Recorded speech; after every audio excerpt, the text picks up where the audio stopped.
এইটো দেখিছেনে কি লৈছোঁ? এইটো জাতিলাও আৰু জেগাই জেগাই নামবিলাক বেলেগ বেলেগ হয়। পানীলাও বুলিও কয় কিছুমান জেগাত জাতিলাও বুলিও কয়। আৰু এইটো এতিয়া আজি দিপৰা বানম। তো এইটো এতিয়া কাটো, কেনেকৈ কাটো ভাবি আছোঁ। এনেকৈ দীঘলাকৈ দিওঁ না পাতলাকৈ দিওঁ, দীঘলকৈ কাটলি বটি খাব লাগিব।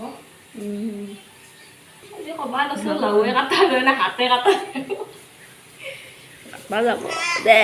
জয় শ্ৰীৰাম, জয় শ্ৰীৰাম, জয় বজৰংবলী। গেছি দে কিবা আৰু এতিয়া লাওটো সৰু সৰু টুকুৰা কৰি লওঁ ৰ'ব কাটি। পিছে লাওটো সিমান এটা মনপুত নহ'ল। লাওটো পুৰা ধৰিছে, বাকলিটো বহুত ডাঠ, সেইকাৰণে ডাঠকৈ পেলাব লগা হৈছে। আৰু ইফালে লাওৰ গুটিবিলাকো বহুত ডাঙৰ পুৰা ধৰিছে, গুটিটো এৰাই দিছোঁ চাওকচোন।